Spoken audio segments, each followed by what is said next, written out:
Hello, and thank you for joining us. I'm Aasiya Lodhi, a Stuart Hall Foundation trustee and a senior lecturer at the University of Westminster. I'm really pleased to welcome you all to the third session of this year's conversation series, Reading the Crisis, part of the Stuart Hall Foundation's 2025 programme, In Search of Common Ground.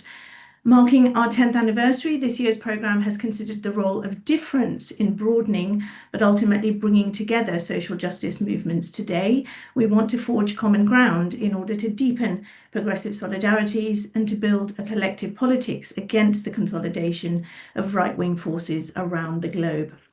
Throughout the year, we've been engaging with a range of Stuart Hall's work to ask where are the intersections where solidarities are or can be forged right now.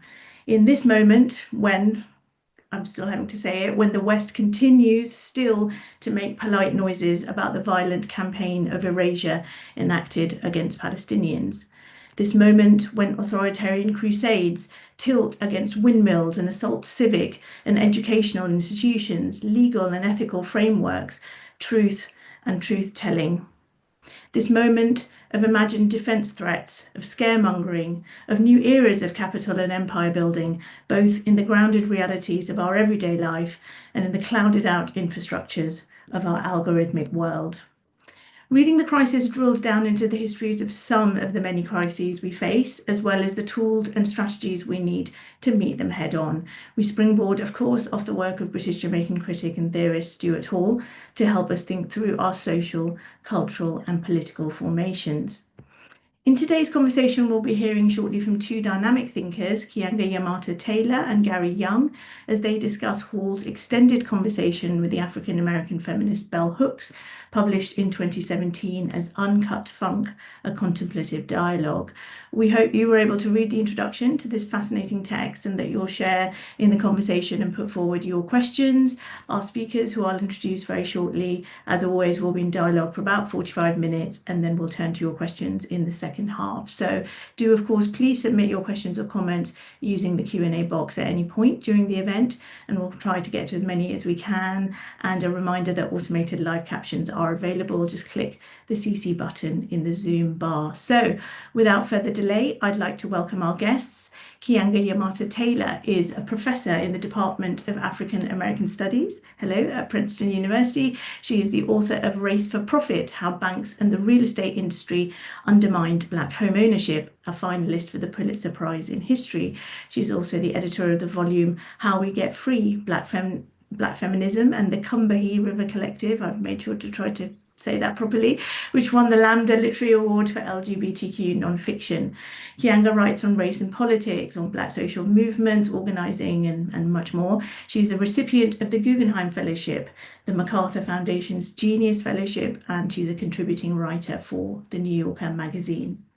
Gary Younge is a journalist and a professor of sociology at the University of Manchester, a former columnist at the Guardian newspaper and a winner of the Orwell Prize for Journalism. Gary's written for publications ranging from GQ to the New Statesman to the Financial Times, and he's made several broadcast documentaries on subjects ranging from gay marriage to Brexit.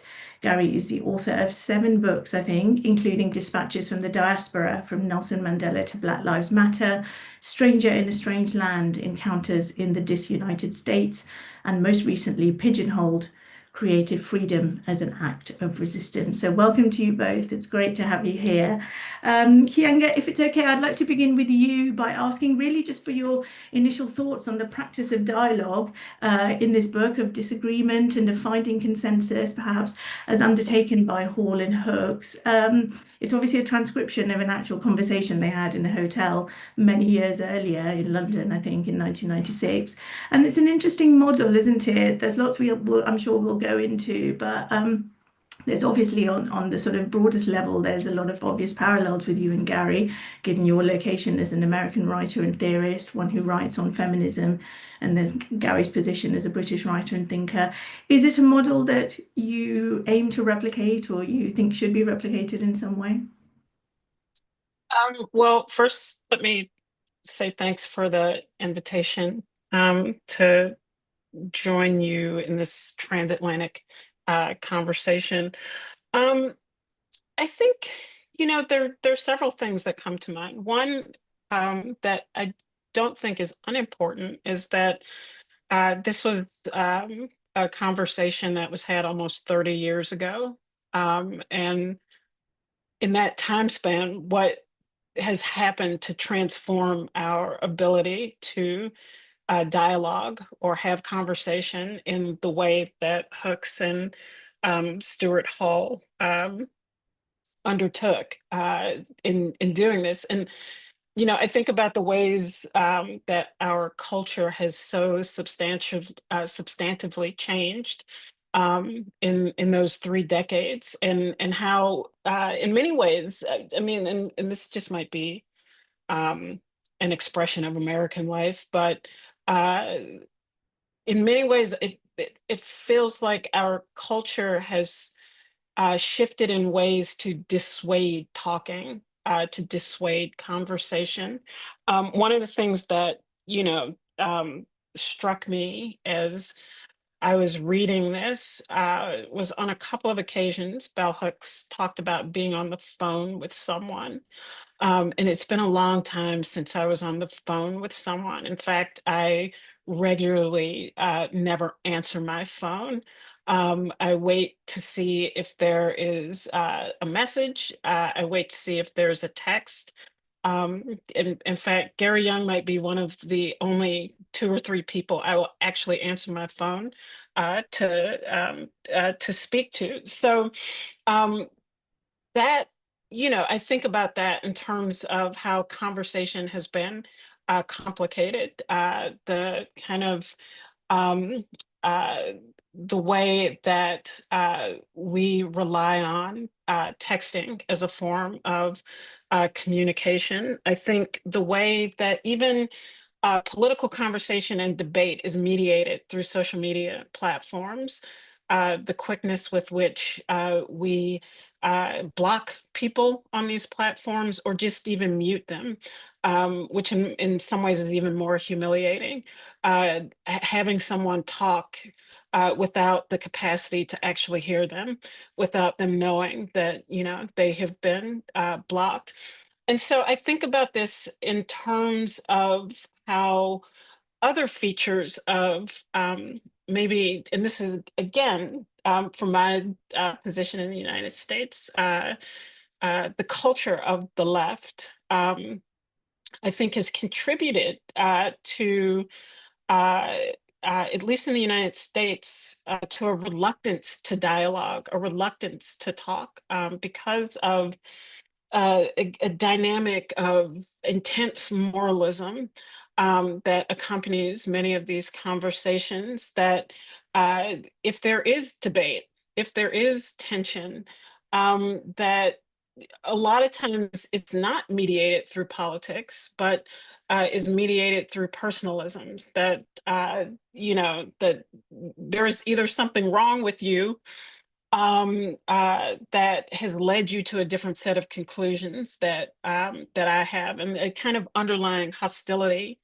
to difference and debate in a way that would be foreign to someone like Bell Hooks, who loves to debate, to disagree, to be argumentative, not necessarily for its own sake, but for the sake of clarity, for the sake of distilling perhaps a greater truth. And so there is a kind of, I mean, I'm of mixed emotions about the ultimate outcome of this conversation that perhaps we can, talk more in detail about. But I do think that what I found refreshing about it was the level of political engagement, which is something that I think is very difficult to achieve in our political culture today, both because of a reluctance to talk in general, because of the tools that we have that kind of disallow us to talk, but also because of um, the difficulty that we have in dealing with sometimes the tensions that arise around politics. Mm. So much to unpack there, and I'm sure we're going to go into that, the sort of technical parameters around conversation, the hollowing out of the art of dialogue and the art of political conversation, the speed at which things are being done, as well as this whole, the mechanisms of sort of muting, no platforming, shadow banning, and so forth. Gary, I do have a question I want to ask you from the British perspective, but before we do that, I think you want to come in and just respond directly to what Keeanga has just said. Is that right? I think you're on mute, You're Gary. muted, Gary.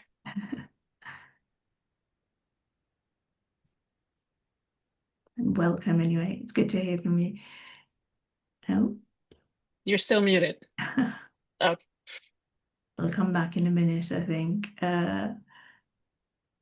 This is about Okay. How logical about that? parameters around It conversation. actually it Hello, actually welcome. said Right. it said the host had muted me. I thought I had been blocked You or want to go muted first? myself. I just wanted to add to what Keeanga said, which is that the what you see in the conversation, there is a level of generosity in the conversation that I think is often lacking. And here I'm primarily talking about the left and progressive circles, but there are several moments where Hall in particular, but otherwise, but also Hooks will say, "Yeah, so and so will kill me for saying this," or I don't know if I'm saying this quite right, or whatever it is, and then launch into the thought that they had, which is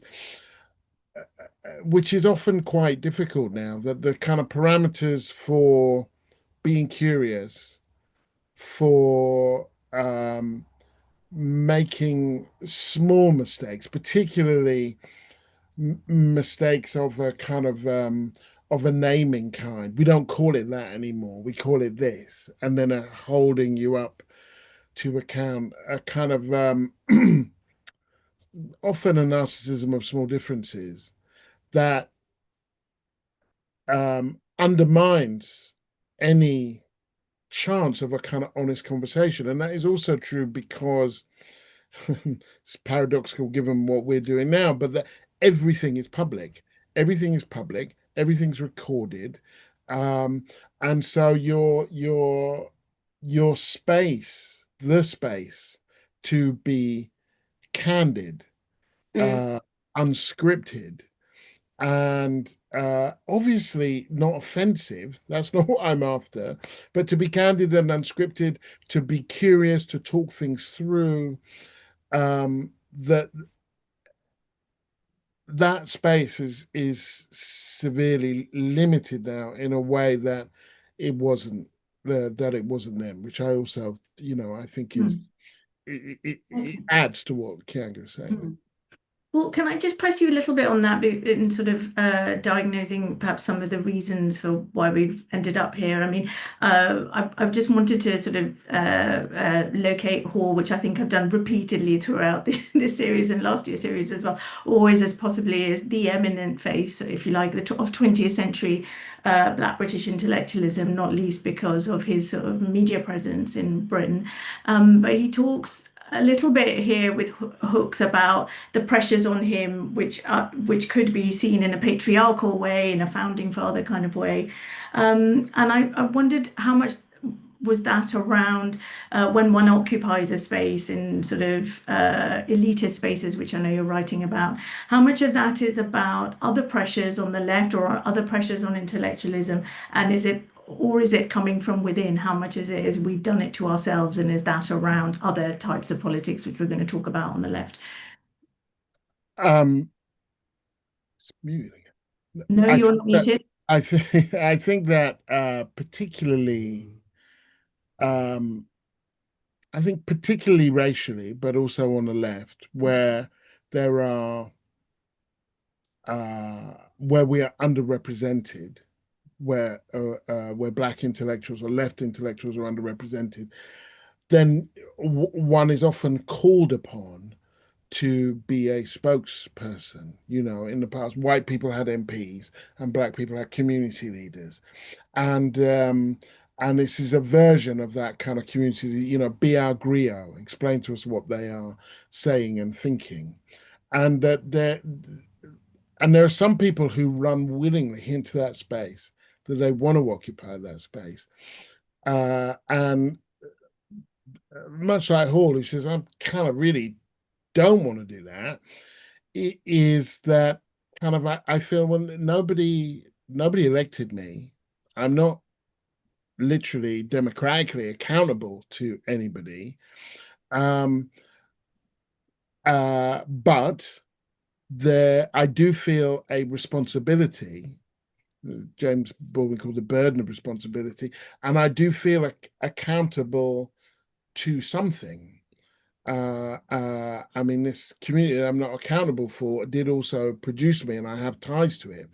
And there is a stress there. I think it's similar but different. If one takes race out of the equation and just talks of left intellectuals, that if I were to say, and I'm suggesting this as a hypothetical, if I were to say, yeah, there's a new left party, Keeanga, which is forming outside of the Labour Party. Were I to express reservations about this new left party in a world where there are all too few left intellectuals with a platform, then that in itself could become an issue. Whereas maybe I'm just kind of working through things, or maybe I'm just saying, well, I have reservations, but it's fine. Or maybe I want it to succeed, but I don't know that it will. There are a range of things I might think, but the burden when so few are allowed through comes for you to speak for more than just yourself. And that can, on the one hand, can lead to a real intellectual dishonesty, where you are kind of trying to ventriloquize what you think should be said. There are moments, though, when I think, well, I can get this in The Guardian. I can write a piece about this when large numbers of other people can't. And I feel a responsibility to do so. I think that I can't just sit on the capital that I've accrued and say, well, I'd rather do my nails tonight, or just, Netflix and chill. So there is, and that's to me, that's an honest tension.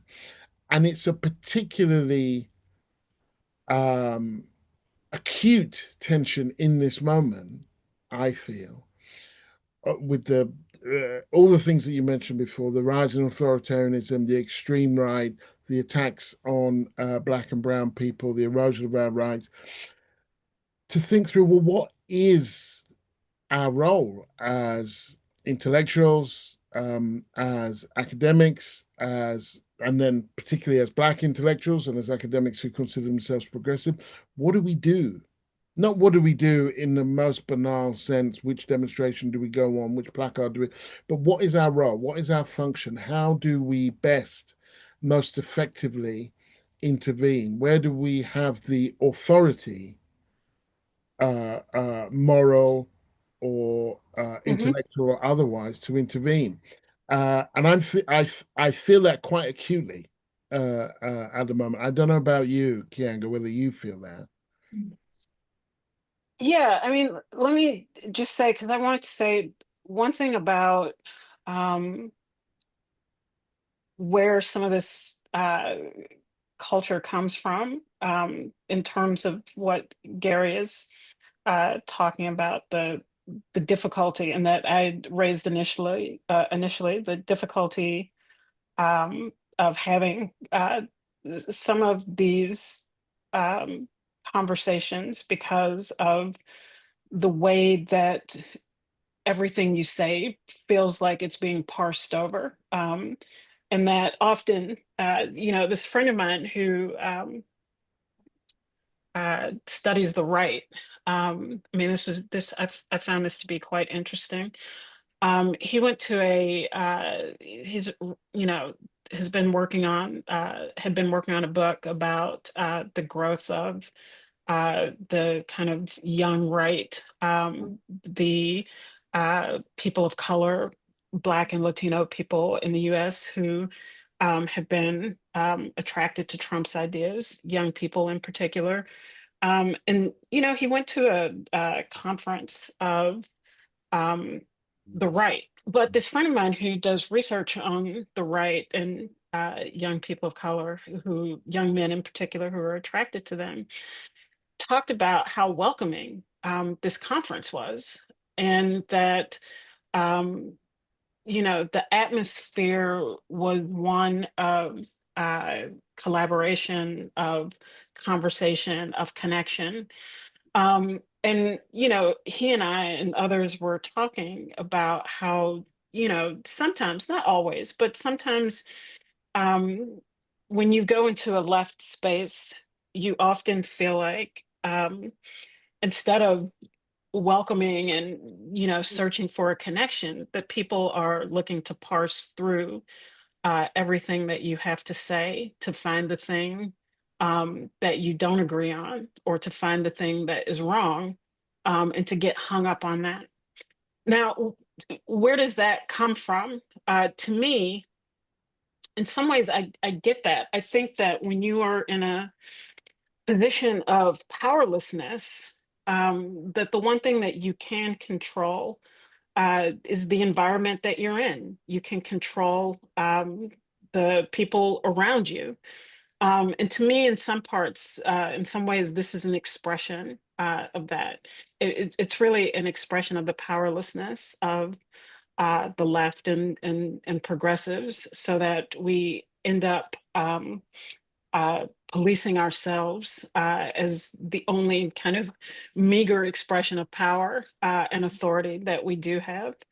Um, so there's that. I think in terms of the pressures of representation, I mean, it's interesting, and you know, this there's obviously uh, conversation about this within um, the dialogue, and trying to understand and interpret the role of the Black intellectual, which at this point in the mid 1990s is both emergent in the US, is emergent, is controversial. There's a well-known article that was written by Adolph Reed that is very critical of this kind of developing group of um, Black intellectuals who are seen as the Black interlocutors in the U.S. You know, and he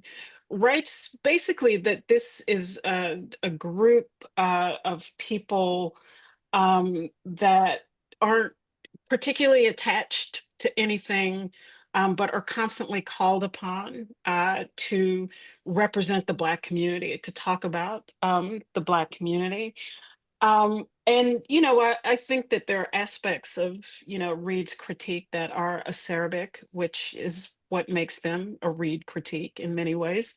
That there, you know, that there is some truth to that. You know, who is being called upon to speak for Black people? But then also, who are those people accountable to? And I think it's becoming uh, a conversation that is much more fragmented and fractured, and often uh, those fragmentations and fractures aren't represented um, among the group of people who are being called on to represent Black people. And so in the American context, you know, it is becoming increasingly difficult, or it should be increasingly difficult, to call upon representatives of the Black community to speak for the Black community. And because it's like, well, what Black community are you talking about? 19% of Black America is either immigrant or the first generation of immigrants. And this is really um, a new phenomenon, at least within the last 60 years of Black life, that immigrants, Black immigrants, have been this prominent a section of Black communities. Are you talking about professional Black people, upwardly mobile, Black people who may have a different set of concerns from Black working class people. So the point is that the Black community in the United States have become increasingly more complicated in ways that it becomes difficult for representatives to truly represent that. And I think that that is a it was a developing phenomenon in 1996. It has become a full-blown phenomenon by the time we certainly get into the second decade of the 21st century. And I think that is part of the complicating nature of what representation means in this particular moment. I mean, there are parallels. It's not the same, but there are parallels, echoes of that here with the kind of really a crisis, if not a full-blown collapse in the notion of what representation means and is for, where we've had now the last two leaders of the Conservative Party. The previous Prime Minister was of African-Indian heritage, and the current leader of the Tory party is of African heritage. And and those people, and I remember this from when I was reporting in the States during the Obama year, and trying to kind of establish a clear blue line between the symbolic and the substantial, and to say, look, this is, it would be wrong to deny the symbolic importance of this, but it would also be wrong to mistake it for substance. And that, when my son was born the same weekend that Obama declared, and people would say to me as I push him around in the pram, this will be great for your son. And I would say, well, why? Like, is he going to reduce the likelihood of him going to jail, or is he going to increase the likelihood of him getting a job or going to university? If he is, then great. Otherwise, I can see what he does for Obama, but I can't see what he does for him. And there was a real resistance to that, kind of like, don't be such an Eeyore. This is an awesome moment. Get behind it. And I felt it was an important line to hold for precisely the reason that we have now, which is like, well, if you just think having a Black leader is a good thing per se, well, here's Kemi Badenoch. Why don't you like her? So and also a sense on the left that on the left, not just Black people, of saying, well, she's a sellout. And I think, well, I don't think she is, actually. I think she's... Was she ever sold in? Yeah, I think she's absolutely faithfully representing the interests of her class. Right. And not that there aren't contradictions in there. One minute she says there is no racism in Britain, the other minute she's complaining about the amount of racism she's facing. So there are contradictions, but that kind of the issue of in a moment where there or in a period where there is a class fragmentation, then the question of representation, which this was always a question, but it becomes acute in this moment, is what is it for? That you say you want Black represented, what for? And that if you can't answer that, then don't say that. If it's just so it looks different, then what you've got isn't equal opportunities, you've got faux opportunities. And that's what that is what some racial conversations has kind of reduced to, in a sense. I mean, if I can just jump in, Hall and Hooks, it's so important the way the fact that Keeanga has reminded us that how long ago it was, 3 decades, but there are so many bits of this conversation that just strike me as so pertinent to today and still so relevant. So there's a bit where they're talking about Paul Gilroy's work, The Black Atlantic, or they're talking about these issues around representation and ideas of cultural authenticity. But I think there's a moment where they come at it from different approaches and they disagree, but there is a consensus on the fact that no, we haven't found an expansive political conception that comes at it, it hasn't brought together a political vision. It's too much concerned with ideas of symbolism and other forms of sort of representation that take us away from focusing on the sort of nitty-gritty, if you like, of material political culture. And in that way, I don't know. I think, again, coming at it from now where we are, where we see Trump's attack on migrant communities, we see the Labour government has all pretty much just, moved so much to the right on issues and is promotes this sort of really unhelpful discourse around small boats and strangers and so forth. In many ways, that still sort of rings true, I think. Yes or no?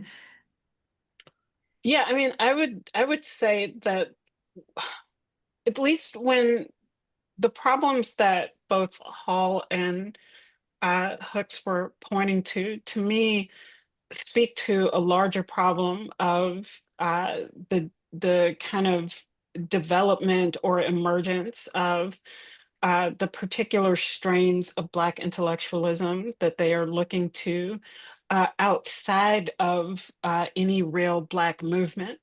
And so really by, the mid 1990s, where you have in the US really the ascendance of this kind of academic Black intellectual, whether it was Manning Marable, Skip Gates, or Henry Louis Gates, Cornell West, Bell Hooks, this, really powerful group of people who are seen as experts on the Black condition, and who certainly have had great expertise on the history, politics, culture, and condition of various Black Americas.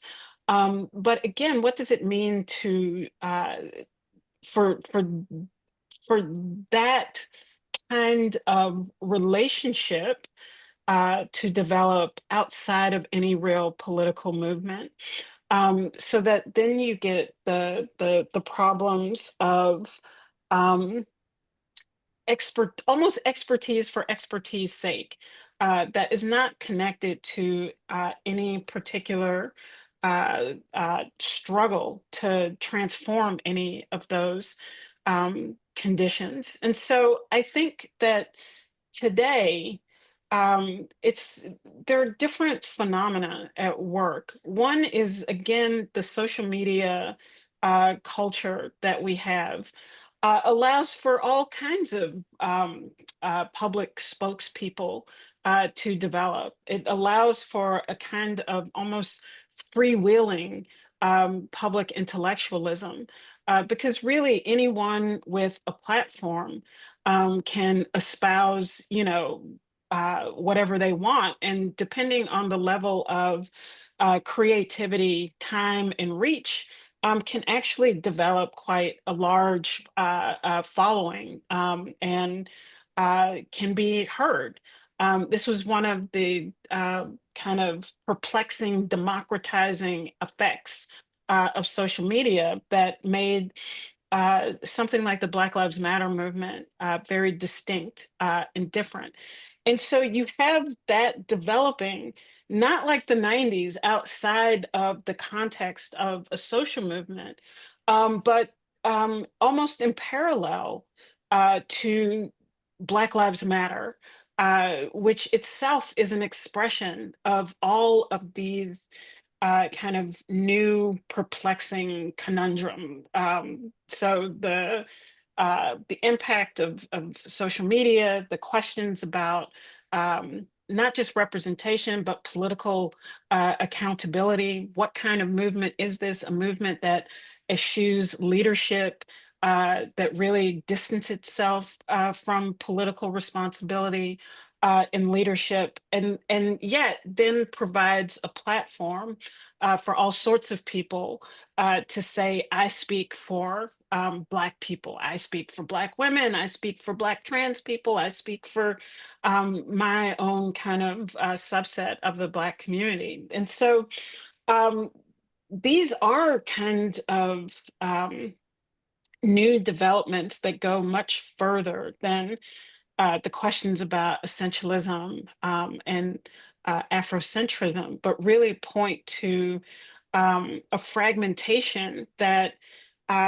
is in some parts about class, but is I think there's a there's something else underneath that has created a particular set of issues um, for the progression of a Black movement today that just didn't exist 30 years ago.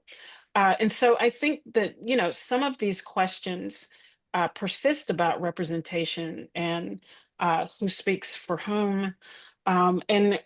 There's still the big question about how do we transform the conditions uh, that really constrain uh, different parts of Black communities. But they're much more complicated right now because of that fragmentation. Yeah, I think there's a if there's a thread through, there's this bit from Stuart Hall. He says, very often social movements can only advance by constructing an apparently unified, apparently essentialized, Mm, apparently homogeneous identity on behalf of which claims have to be made, because that's the only way you can conduct a struggle. But within that, you occupy fictional space, because the actual space in which that identity becomes a site of agency, desire, action is much more diverse. And I don't think one has to undermine the politics of the claim. It's better to rethink the nature of the identity or identification which is called on. And I think that mm, kind of there is a through line there between their mhm, conversation and now, which is the kind of you have a determined group of people that've been around for a while who insist that mm, identity politics is wrong and bad without really ever meaningfully identifying or defining what they mean by identity politics as such. Sometimes meaning identitarian politics, sometimes just meaning women or Black people or mhm, gay people or trans. And it's not entirely clear. When people say that, I always say, yeah, Malcolm X, Martin Luther King, and the suffragettes were real disappointments, weren't they? Because they worked through identity. But the point that Stuart mhm, Hall is making here is how do we leverage this thing for something bigger without indulging and submitting to it? right. And that is the thing that we still haven't figured out. And on top of that, I would say, and this is I don't know. I'd be interested to know Keeanga's view on this. This feels maybe truer in America than it is in Britain because we've never had many long-standing institutions. Is our capacity Mm, to we have a proven ability, I think, on the left and even among minorities to clear political space, to make arguments, to make winning arguments, but we also have a proven inability to hold that space and to build on it. mm, Um, I feel that is the legacy of 2020 in some ways, and I think it's different in America because there have historically been more institutions, even if it's just the church or the older institutions, the kind of the fact of segregation, which makes kind of even local organizing, local Black organizing more kind of concrete or whatever. That whereas in Britain we have organizations for a little while and then they kind of come and then they go, but that I don't think this, by the way, is confined to race. I think it is a general problem. I think Totally. Yeah. one could relate that to Occupy Wall Street Yeah. or Me Too, because they have a existence in the social media ether, which relates to material conditions, but somehow they don't manage to meet the material with the kind of ethereal. And so we end up making lots of noise, clearing space, having them build on it usually, and then going back and then clearing more space somewhere else. I mean, here, there with Black Lives Matter, it's like you have a social movement that also has very few entry points for to people who wish to do more than go to a protest, but who would like to have an ongoing relationship in this unfolding movement, and maybe even help determine what the direction of the movement, what the demands of the movement are.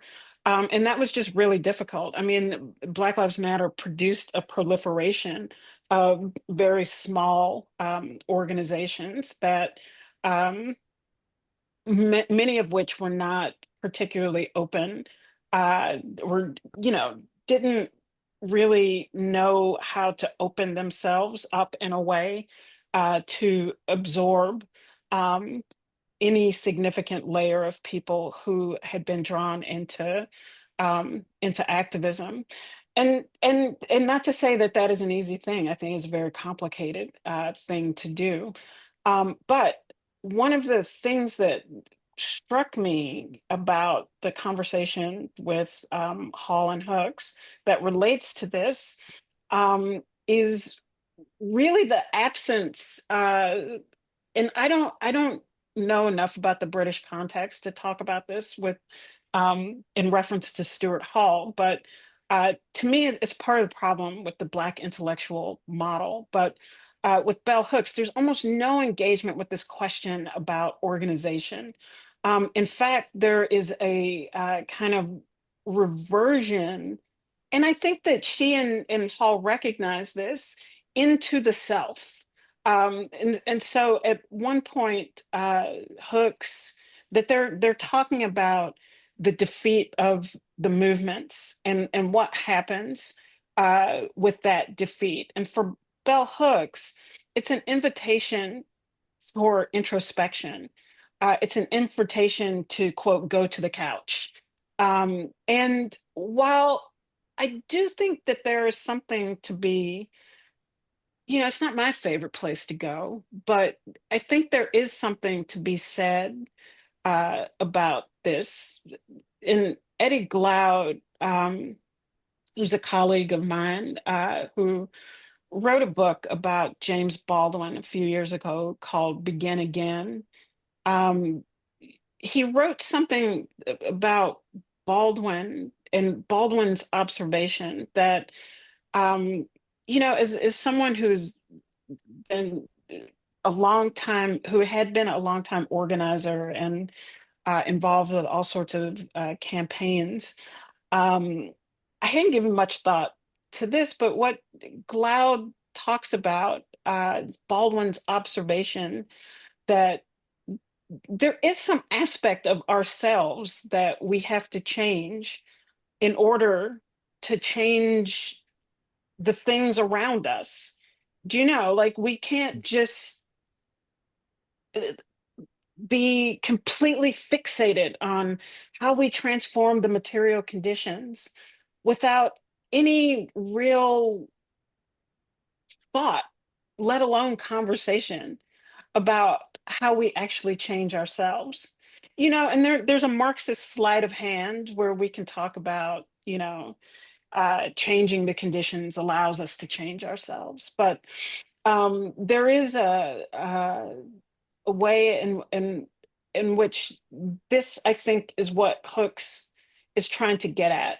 So her conversation about love, her conversation about the introspective, is really posing this bigger question about how do we change all of this without changing the way that we relate to each other? And it's, it's a good question, but I also think there's a way in which politics can change people, and it can change our relationships with each other. But we have to help to constitute the conditions under which that happen. And that means that we actually do have to take up the conversation about organization and about what is it that we are trying to build. And it's just surprising to me, I guess, that there wasn't much about that in this dialogue, especially in the 1990s, where in many ways you could say that it's a historic low point on the question of Black politics and Black organization, and in ways that I think is part of how we can understand the power of the Million Man March.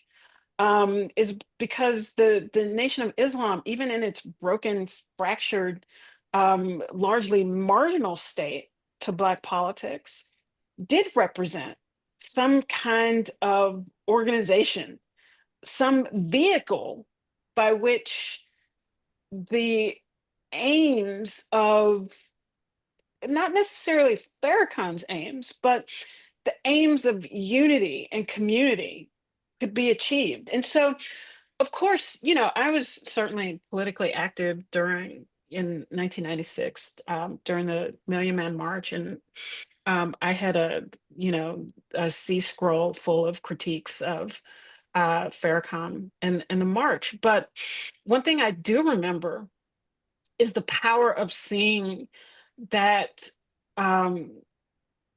gathering of Black men in DC, that there was something powerful about that. And that part of that was just a reflection of the kind of deep pain in Black America that, however many years after the height of the civil rights movement, 30 years after that, our communities have been ravaged by the police, ravaged by mass incarceration, ravaged by low-wage jobs and economy. And no one was doing anything. It was, these awful Black elected officials who are voting for the crime bill, who are scurrying around trying to curry favor with the Clinton administration, and who are making many of the same kind of racist appeals to law and order. And so, in the absence of any kind of left organization, any kind of real left organizing, it wasn't a refutation of that, but it offered a different vision that people were attracted to, which was one of community and unity, and not blaming Black people in the same kind of way, blaming Black people for other things, but not in the same kind of way. And so there's that lingering question that still has not been really resolved in any way. And I think that, we are suffering the consequences of it all over again, with the kind of rapid devolution and really destruction of the spirit of Black Lives Matter in the United States, as we have the Supreme Court just yesterday in this country basically signing off on the racial profiling that the Trump administration's immigration officials have been engaging in. As well as all of the other kind of openly racist white supremacist ambitions of the Trump administration. Yeah. I'm just going to jump in to just say thank you for that. There's so much in there, so many rich thoughts to sort of dig into. But I just want to pull that together a little bit with some of the things you both talked about, leveraging in moments of fragmentation, and this is a time of, you know, fragmented political unity. But just I'm going to go to a question now, because we've got quite a few questions that are sort of speaking directly to the things you're talking about. But before I do that, Gary, there have been a couple of people who would like to know, what was the quote you were reading from? I think you were just reading from Uncut Funk, is that right? Page 76 of Uncut Funk. Okay, which is published by Routledge. It is called A Contemplative Dialogue, published 2017.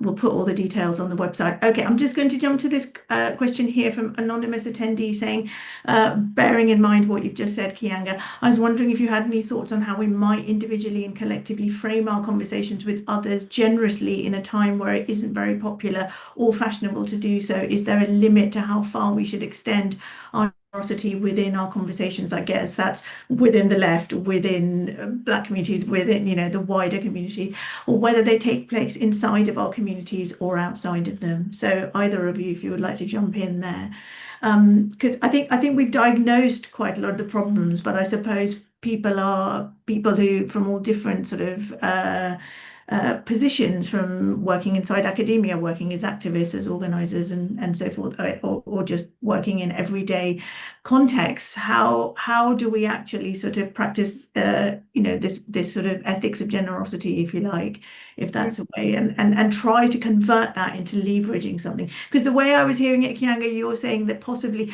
love is also a retreat, right? Love can be a retreat from, although it can also be at the bedrock of a certain kind of community, I guess, unity, like the Nation of Islam, perhaps, arguably. But love in the Hooks frame could also be seen as a way to retreat too much into sort of a softening, if you like, and a turning away from the sort of the rigors of actually having to go through the labor of organizing through our differences in order to work together. I don't know, Gary or Keeanga. I mean, I think it can be. I think it's also it's impossible to be an organizer, an activist, progressive, or on the left or whatever without that. Do you know what I mean? Like, what is it that motivates someone to um, want to spend their time, if not their life, fighting against oppression and exploitation? I mean, there has to be some existential love for humanity. King talked about love as justice.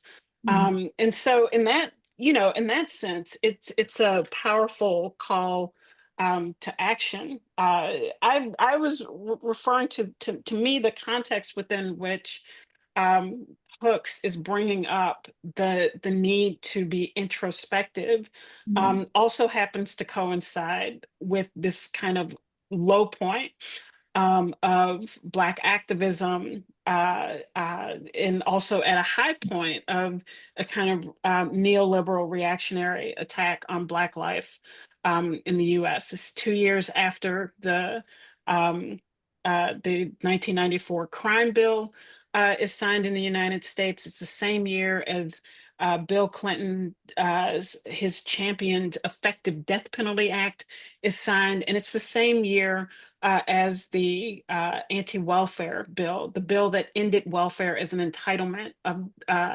in the United States. All of this happens in 1996, and so, you know, there's that. I just quickly on the limits. To me, the limits are the limits upon which it's how effective do you want your movement to be? Do you know, I think that we have become so comfortable talking to ourselves. We have become so comfortable talking to people who agree with us. And, you know, I like to talk with people that I agree with as much as the next person. But if we do want to uh, begin to build movements and organizations that extend beyond the bounds of our friendships and the bounds of the people who think and agree with us, then we have to be willing to be uncomfortable and to have uncomfortable conversations. And most of all, and I take this from Zorhan Mamdani's campaign in New York City, we have to be willing to listen.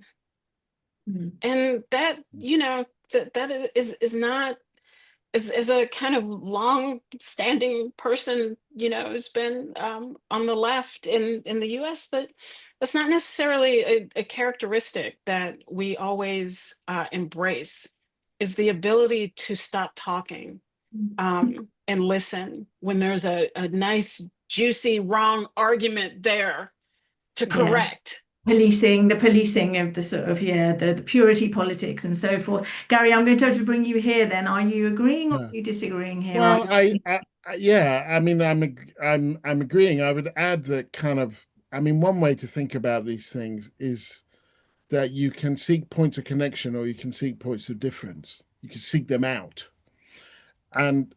But if you don't seek out points of connection as well, then it's just Fight Club, and that there is, and at the end of the conversation, it might be that there are insufficient points of connection. It might be that they are that the points of difference and contention are too great or too monumental to really kind of go forward. But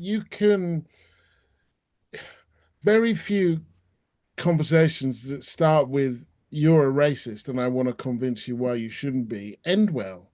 And it could be that the person is racist. It's almost certainly that's not the only thing that they are. And if the first time they see you is when you turn up to call them a fascist, then you're probably just not going to get very far.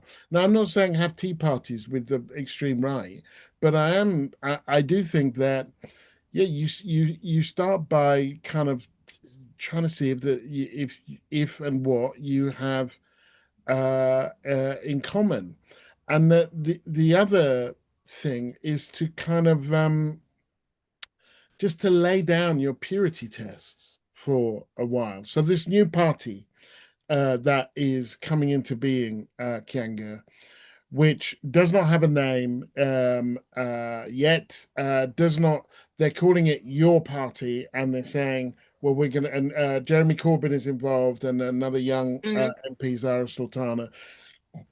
The party doesn't exist, and people are already saying, I'm not joining the party that doesn't exist, that you can't join anyway, unless it is anti-Zionist or unless it is this or that, as opposed to, like, you don't want to wait and see what what it's going to be, see if you can influence it. There may be arguments that you might be able to win. Or do you want the party to be born? And this isn't an argument for or against the party. It's just that it's the purest thing that I'm talking about. Do you want to wait?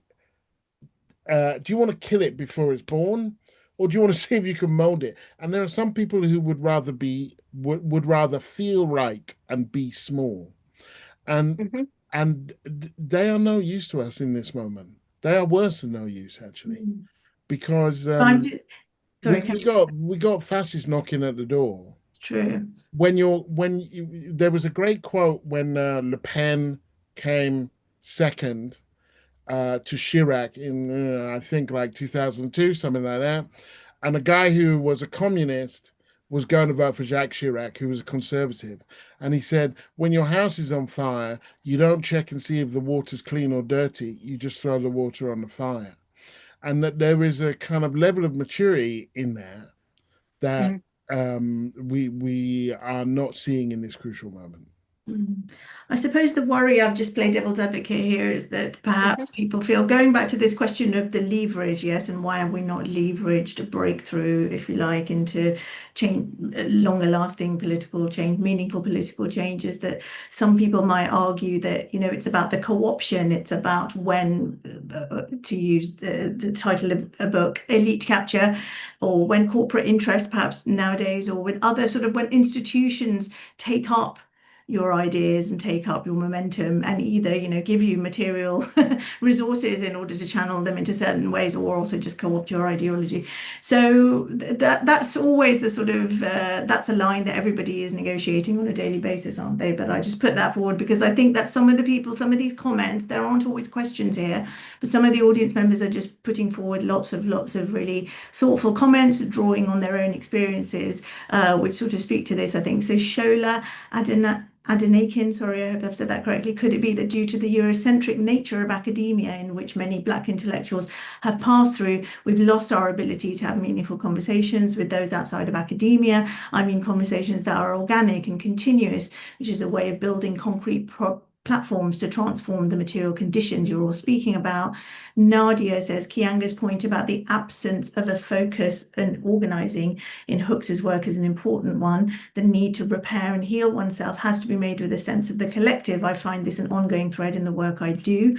It requires a sense of courage and mutual support. This helps move from the passive to the active. There's 2 questions here about cultural workers in the arts, which I'm just going to go to now, and I'll jump back to some of the other questions which might relate to this. Peyton Johnson asks, what role do cultural workers play in this moment as well, alongside scholars and organisers?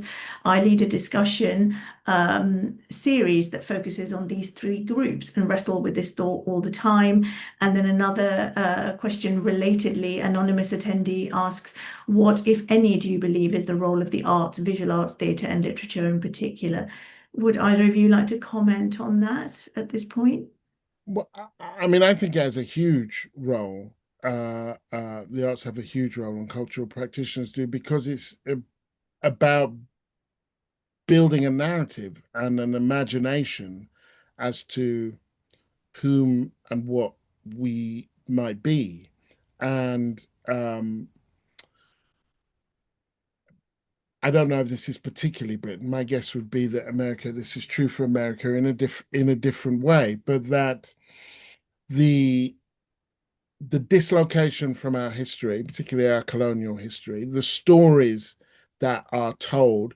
I mean, we can think of, if we think of the right, and at the moment, Keeanga, there is this upsurge.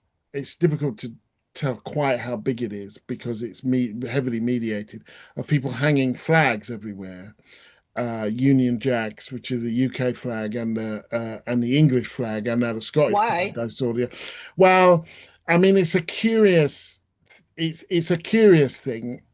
I mean, it's definitely been driven by the far right, and the claim that I have seen often is, I'm not ashamed to be English. I'm sick of being ashamed to be English. I'm going to put my face. It's a provocation, and they're drawing the English flag on crosswalks, on zebra crossings, and so on. And the truth is, nobody ever stopped anybody waving a flag in this country. That nobody, you know, but it is a familiar. It's a familiar thing of the right claiming victimhood while Mm-hmm.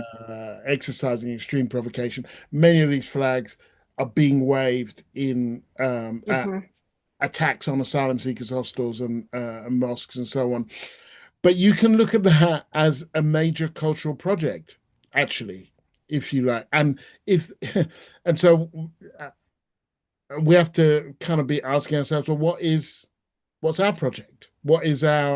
How are we seeking to counter that culturally? We look at the opening of the Olympics in 2012, which told a story of Britain that Mm-hmm. most kind of progressive people felt quite comfortable with, and that was quite rare. So I think that helping us uh, imagine a story for this country and our place in it um, is really important. And the last example I'll give is just because I did some work with it or around it, is Steve McQueen's Resistance Mm-hmm. uh, exhibition, which is 100 years of British resistance in pictures, which got and it was shown in Margate, which is an area of Britain that's now been won by Reform, which is the hard right. I'm sure that most of the people who came didn't come from Margate because there were too many of them, but they had way more visitors than they've ever had before. That people were crying out for this kind of presentation, and that these, or I could also think with Steve McQueen's work about small acts and others, are really kind of important interventions. So I think that the role of the cultural sector is actually quite central. Yeah, I would just really add to that quickly that in the US, um, there's no question that cultural workers, artists have to find ways to be involved in organizing whatever opposition is being cohered against Trump, because um, they're often at the center of these Trumpian attacks. I mean, the Trump administration is attacking museums. The African American History Museum, one of the only of its kind in the United States that actually distills the history of American slavery. Donald Trump complained 2 weeks ago that it was too negative about slavery, only talked about the bad things involving slavery, and is threatening to pull its funding if they don't change the focus of the exhibitions. This is an administration that is suspending grants that tens of millions of dollars in grants that previously were dispensed by the federal government for writers, artists, visual artists, people generally engaged in the arts because they're quote unquote woke. And so just tens of millions of dollars of grants just gone. And saying that those funds will be redirected to people who can say positive things about American history.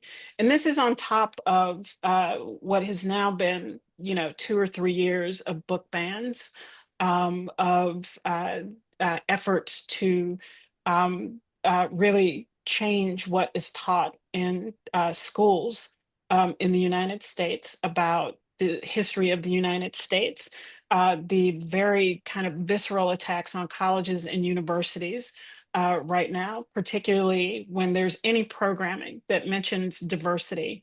So there's no place to hide in the US. Every sort of anything that is deemed progressive, that is deemed anti-racist, that is sees diversity, multiculturalism as positive, is under attack. So yeah, there's everyone. This is a whole point about how do we build large movements, Yeah. and not small ones that are kind of contained to just people who agree with us. Okay, I'm going to come back to these broad questions which have been asked by the audience. The sort of fundamental question, I think, which is what is our project now, which Gary has alluded to, and Keeanga as well. You've just said, fascism is knocking at the door. We've got to get our stuff together, as it were. But I'm just going to read a couple of questions out. We may not be able to answer them all, but I'm just going to cluster some together so people have at least had a chance to have their question put forward in the public space. Stephanie says, given the complexity, disparity, and fragmentation of lived Black experience within the construct of white supremacy, capitalism, and patriarchy, where do we go next with Black identity? Is it a values-aligned movement that emerges that considers the need for healing from our collective traumas, or do we stick with it? Fernando Herrero asked a question about the flip side of that, which I'm not sure we're going to have the time to go into, but I thought it's related, which is please develop how this right-wing attraction amongst minority groups works in the US, i.e. why are they pro-Trump, and is there an equivalent of that in the UK towards Farage, who leads the Reform Party that Gary was just talking about. And then I'm going to jump to, sorry, I'm jumping all over the place. Warren Earl Critchlow says, the left, like the Black community, is complicated and complex, unlike Perhaps the right, is that a question? I'm not sure. The right is singular, reactionary and dogmatic, an essentialized identity within its own constructed ideological fictionality, rather than a complex point of view within which complex debates take place. The right is a simple, well-policed orientation with a single target, a single enemy, and a single way of dealing with identified enemies. It's hard to imagine the right as being welcoming in an uncomplicated way. Unlike the left, it seems to me the powerful draw of the right is a certain absolutism that requires no introspection or even thinking, just following. Do the speakers think that the so-called left and the Black community ought to become more like right-wing reactionary politics in order to achieve effective political organising? Wow, what a question. Okay, I'm going to pass over quickly just for some brief comments, please. We've got a whole pile up of questions here. Gary, would you like to go first? Sure. So, I mean, just to say that in the conversation, this is 113 in the book. They talk about William Julius Wilson's book, The Declining Significance of Race. So this has been an ongoing an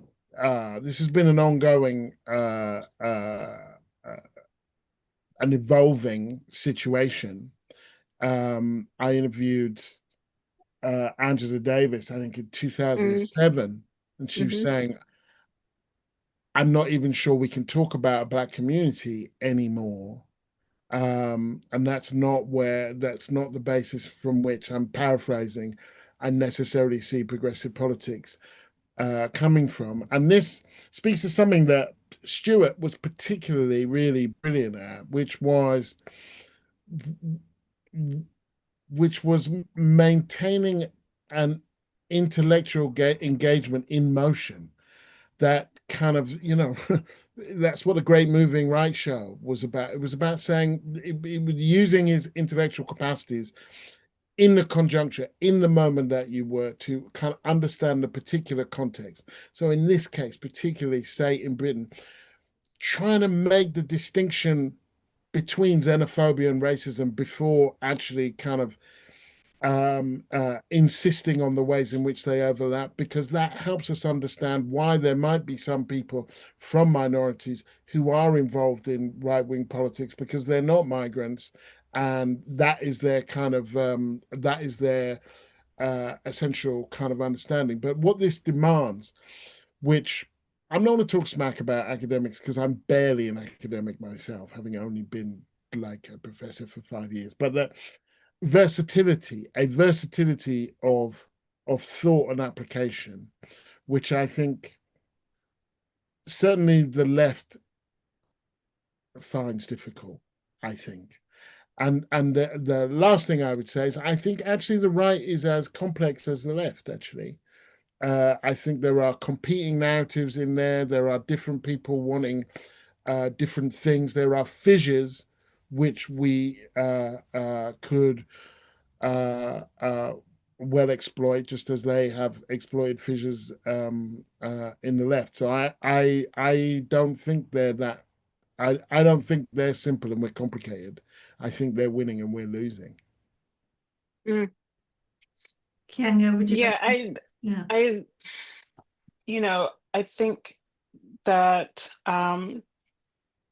one advantage in the US that the right has is that its politics, its ideas often cut with the grain of the powerful and wealthy. And so they just face fewer obstacles, institutional obstacles in that way. But I would say that the right in the United States is riven by conflict and is very fragile and unstable. And in many ways, they've faced little challenge because they also, because of their ideas going with the flow with the wealthy and powerful, mean that they are awash in money and actually do have organization and lots of it in ways that the left is just so completely and thoroughly disorganized here that it has been difficult to cohere a response. But Trump is deeply unpopular. Most of his policies, if not all of them, are deeply unpopular. But the kind of formal opposition to Trump, the Democratic Party, is perhaps even more deeply unpopular than Trump is.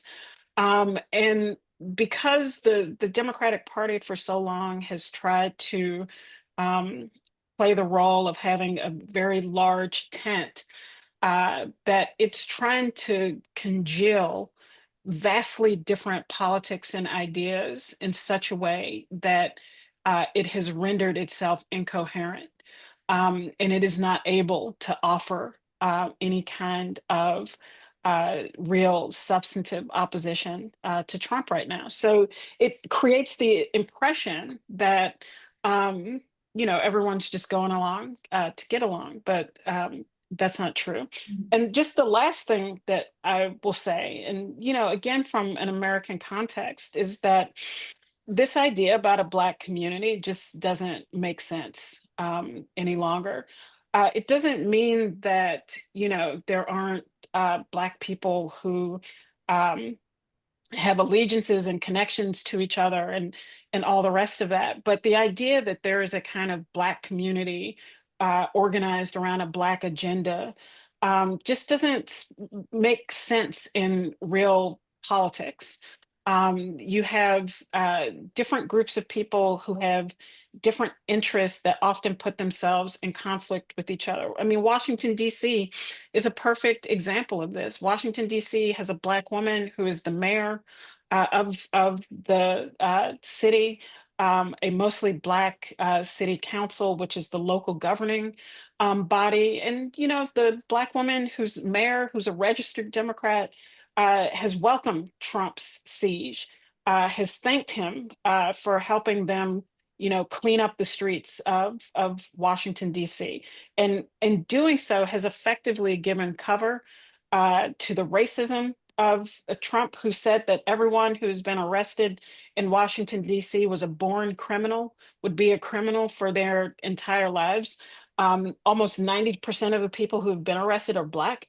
And so and as well as giving cover to the authoritarian illegal use of the fucking military to pick up people for most of the cases that have been people have been arrested for are public consumption of alcohol and possession of marijuana. That is who the military is being used to police.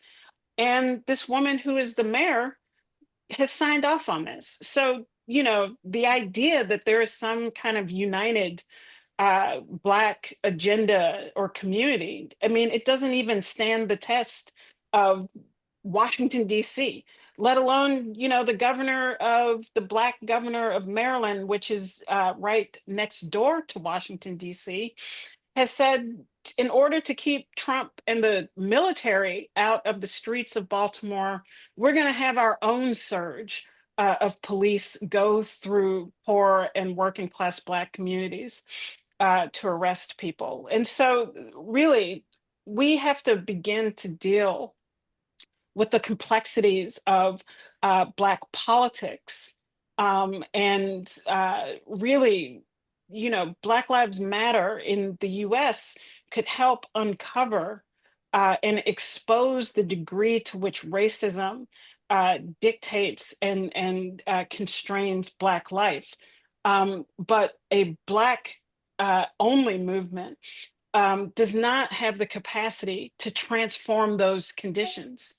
And so this is a moment in which we have to begin also thinking about different and new political formations that can create the political capacity and really the physical capacity to confront the fascists and to actually transform these conditions. Thank you. Just to say that that in this sort of incredible last few minutes, both of you have sort of contributed and answered to a lot of the questions that are already there. For example, what do you both see our project as, and so forth. But anonymous attendee asked, what should we be looking at our past, for example, in Britain, things like political blackness, which are again in some ways are tied to issues around identity politics, quote unquote, but was a sort of politics of solidarity and anti-colonial politics of solidarity between mostly those of South Asian heritage and those of African and Caribbean heritage. Ben Carrington says, great conversation. Hi, Ben. I don't think you can say hi back. He's probably waving at you. Our first speaker about the state of Black studies today. I'm not sure we're going to be able to go into all the details here. Some of the people Ben is talking about, other people, Keeanga, you already mentioned, Cornell West and so forth. Hazel Carby, who's in fact British but is based in America. The question is, what is Black studies today and what can we learn from the earlier legacy? But he says, I mean that in a meaningful sense of being insurgent and interventionist. Another anonymous attendee said, just following up on the arts, is there anything left of beauty and hope and love in these kinds of stories that we're, hearing, or we're talking here about trauma and violence? I'm just going through as many questions as I can here. And just to say, I'm not sure we're going to have time to talk about this, but Sonia wanted to talk about how to effectively protest about Palestine, which reminded me of sort of, in a very different context, but, the Met Police in London, Metropolitan Police, who have just arrested nearly 1,000 people over the weekend for showing their support for proscribed organisation Palestine Action. So that's the ways in which there's sort of some parallels there with some of what you were saying.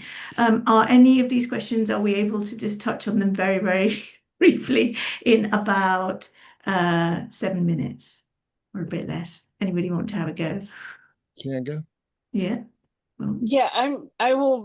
I'll say quickly about Black studies that I think it's possible to learn a lot about the insurgent moment of Black studies. And, one of those things is that it shows you what is different about Black intellectualism that develops out of an actual social movement, and that really is a product of a social movement in the late 1960s and early 70s, which in the United States coincided with it helped to usher in a kind of mass movement of young Black people into colleges and universities that created a foundation for a demand for Black scholarship. That moment can't be recreated. And in fact, what we're now dealing with is the institutionalization of Black studies, and the insurgent moment can't be recreated in this long period of institutionalization and what that means.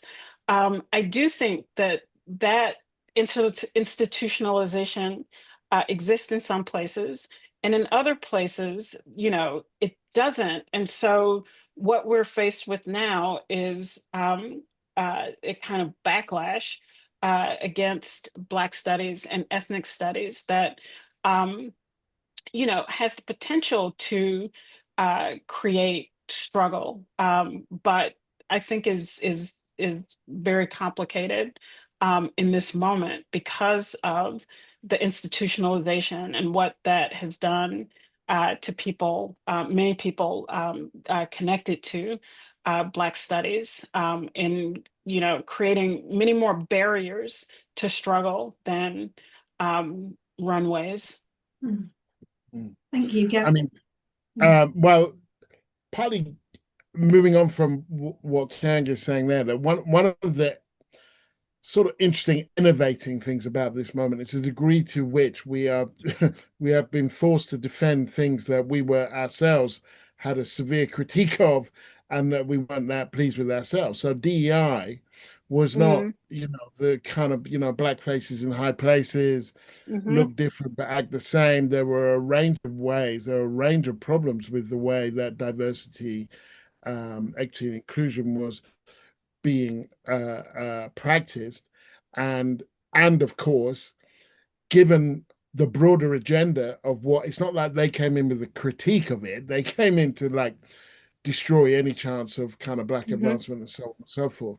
Like, um I think I read yesterday that black women in America were the group mhm, most severely affected in this moment, the most likely to have lost jobs, the mhm, most likely to have fallen into poverty since Trump came. And that's because of the combined attacks on women and black people. That's not an accident. And so, we have to be, and so we have to be careful about how we defend these things, but we do have to defend them against the nature of the attack that's coming. mhm, I do want to, the issue of political blackness is an interesting one to me because it speaks to a versatility. That was what I was raised with, the idea that black is not an actual color. Black is a political color. You share history of colonialism and so on. It worked to give us solidarities in a certain moment. And that is no longer widely used, particularly on a younger generation. I think there are material reasons for that. I think the kind of the exacerbation of the Islamophobia, the rise of Islamophobia in a certain way gave a distinct experience, distinctly Muslim experience of British racism that was different to mhm, black experience. We moved just temporarily. We went further and further away from uh, uh, the colonial experience. The experiences of black people in the South in London were quite different to the experiences of Asian people in the North because our economy changed. And so I kind of think, yeah, that would be nice, but that's not where we are. And it's not where we are. And I don't feel the need to fight for that label as opposed to looking at what that label was intended to do and fight for that, which is mm, it was an effective way of describing a certain kind of solidarity. It's the solidarity that I want, not the name. And that kind of, particularly now, going back to Black Lives Matter, where in the demonstrations, most of the demonstrations I saw, the majority of people were white. That we need a multi-racial, multi-generational movement that can mhm, take on the things that we have. So we don't actually have the luxury of looking backwards or looking inwards too mhm. indulgently. Mm.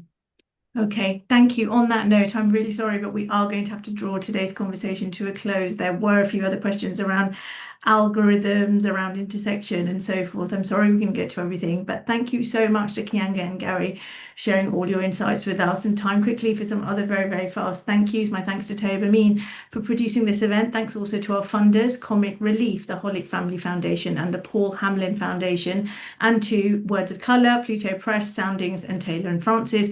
And finally, a massive thank you to all of you for joining us. Recordings from all of this year's Reading the Crisis events will be available next month. In the meantime, you can watch last year's series featuring contributions from Priya Gopal, Ilan Pape, and more in the Explore section of our website, along with many additional resources. A reminder that there are 2 months left to submit an entry should you wish to for the Stuart Hall Essay Prize. And last but not least, we are recruiting at the Stuart Hall Foundation a new chair of trustees. So for those of you that would like to apply, or if you know somebody who would like to apply, please submit an expression of interest by the 22nd of September. All the details are on our website, which is of course stuarthallfoundation.org. For now, thanks again to Keeanga and to Gary, and goodbye.